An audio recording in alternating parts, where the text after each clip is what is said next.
Hello friend, popular TV serial ये रिश्ता क्या कहलाता है के आगे आने वाले एपिसोड में अब आप देखेंगे कि अबीरा ने अपने बच्चे के साथ छोड़ा पोद्दार निवास। तो वहीं अबीरा के जाते ही पोद्दार परिवार को मिली अबीरा के साथ हुए हादसे की खबर। जी हाँ दोस्तों, अब शो के अपकमिंग ट्रैक में अब आप देखेंगे कि जहाँ रोहित शिवानी की मौत के बाद कहानी पूरी तरह से पलट जाएगी और सबसे ज्यादा इफेक्ट अरमान और अबीरा की जिंदगी में पड़ेगा और उनके रिश्ते में बड़े बदलाव भी होंगे।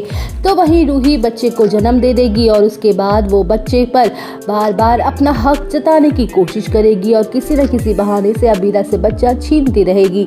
जहां अबीरा को रूही का ये बिहेवियर बिल्कुल भी अच्छा नहीं लग रहा होगा और वो तंग आकर रूही से साफ साफ कह देगी कि रूही, तुमने हमारे बच्चे को जन्म दिया है, इसके लिए मैं तुम्हारा जिंदगी भर एहसानमंद रहूंगी, लेकिन अब ये बच्चा मुझे सौंप दो क्योंकि ये बच्चा मेरा है। तो वही रूही कहेगी कि हाँ अबीरा, मैं जानती हूँ, पर मैं बच्चे की सैरोगेट मदर हूँ, मुझे बार बार बच्चे को दूध पिलाना पड़ता है, कहीं ना कहीं मुझे भी इस बच्चे से अब अटैचमेंट सा होने लगा है, मैं इसके बिना शायद नहीं जी पाऊंगी। जहां अरमान अबीरा को समझाएगा और कहेगा कि कोई बात नहीं अबीरा, बच्चे को कुछ दिन रूही के पास ही रहने दो, रोहित की मौत से रूही अभी उबरी नहीं है, उसे कुछ वक्त देना ही होगा। वेल, शो के अपकमिंग ट्रैक में आप देखेंगे कि जहां अबीरा पहले तो सब कुछ बर्दाश्त करती रहेगी, लेकिन जब पानी सर के ऊपर से गुजर रहा होता है तो वो घर छोड़ने का फैसला करती है।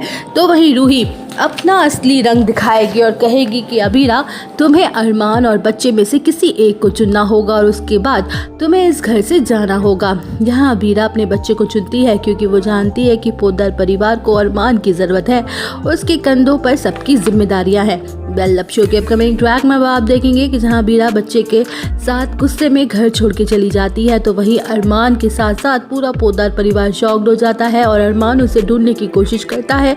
जहाँ अरमान को ये बुरी खबर मिलेगी कि अबीरा जिस बस में जा रही थी वो बस हादसे का शिकार हो गई और कोई नहीं बचा। तो वही अरमान भागते हुए उस हादसे की जगह पहुंचेगा और उसे वहां पर एक डेड बॉडी मिलेगी जिसके पास एक बच्चा और अबीरा का सामान भी मिलेगा। जहां पूरा परिवार अबीरा को मरा हुआ समझ लेगा और अरमान की दुनिया पूरी तरह से उजड़ जाएगी।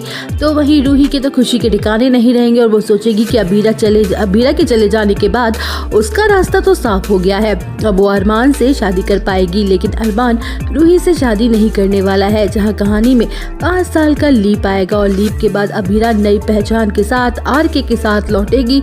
अबीरा एक्सीडेंट का शिकार तो हुई थी, लेकिन आरके ने उसे और उसके बच्चे को बचा लिया था। तो वही अबीरा को सालों बाद जिंदा देखकर अरमान चौंक जाएगा और उसे पता चलेगा कि रूही ने अबीरा की मौत की झूठी खबर फैलाई थी ताकि वो अपने मकसद में कामयाब हो सके।